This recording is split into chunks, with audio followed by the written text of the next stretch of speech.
বিশ্বনবী সাল্লাল্লাহু আলাইহি ওয়াসাল্লাম হাদিস শরীফের মধ্যে ইরশাদ করেন, ইন্না খিয়ারাকুম আহাসিনুকুম আখলাকা, তোমাদের মধ্যে সর্বোত্তম ওই ব্যক্তি যেই ব্যক্তি জবানের দিক থেকে, আচরণের দিক থেকে, কথা বলার স্টাইলের দিক থেকে সর্বোত্তম, সেই ব্যক্তি আল্লাহর কাছে সর্বোত্তম।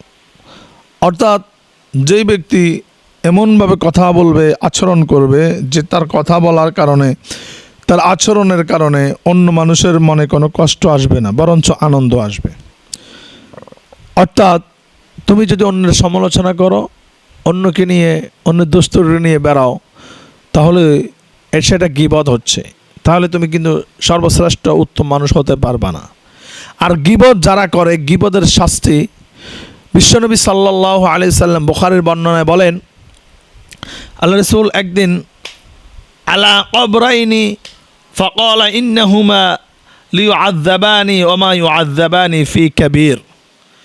দুইটা কবরের পাশ দিয়ে আল্লাহ রাসূল যখন যাচ্ছিলেন, যাওয়ার সময় আল্লাহ রাসূল দেখলেন দুইটা কবরের মাঝে আযাব হচ্ছে।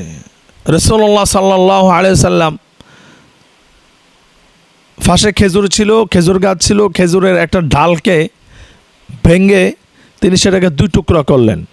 দুই টুকরো করে এই সাহাবীদেরকে বললেন, এই দুইটা কবরের মধ্যে এই মুহূর্তে আযাব হচ্ছে। আল্লাহ রাসূল এই খেজুরের টুকরাটাকে, ডালটাকে দুই টুকরা করে দুইটা কবরের মধ্যে গেঁথে দিলেন। রাসূলুল্লাহ সাল্লাল্লাহু আলাইহি সাল্লাম বললেন, এই খেজুর ডালগুলো যতদিন কাঁচা থাকবে পাতাগুলো, ততদিন হয়তোবা এই কবরগুলোর মধ্যে আযাব কিছু কম হবে।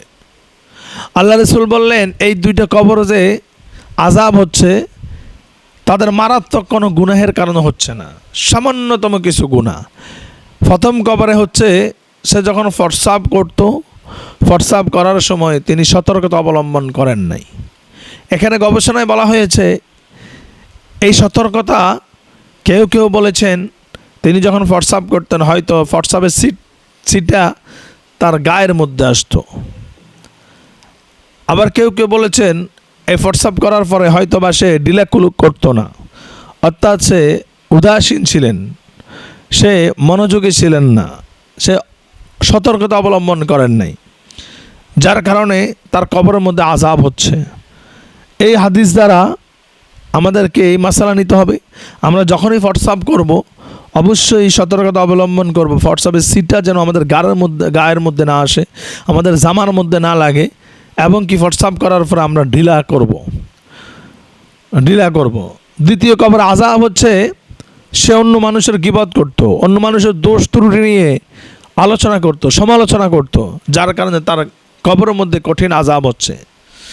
তার মানে হাদিস দ্বারা বোঝা যাচ্ছে, ফরসাবে করতে গিয়ে অসতর্কতা অবলম্বন করলেই, সতর্ক না থাকলে যেমনি কবর আযাব হবে, একইভাবে আমরা যদি অন্য মানুষেরকে নিয়ে আলোচনা করি, সমালোচনা করি, দোষ ত্রুটি নিয়ে কথা বলে বেড়াই, গীবত করি, তাহলে কবরের মধ্যে কিন্তু আমাদেরকে শাস্তি পেতে হবে, শাস্তি দেওয়া হবে।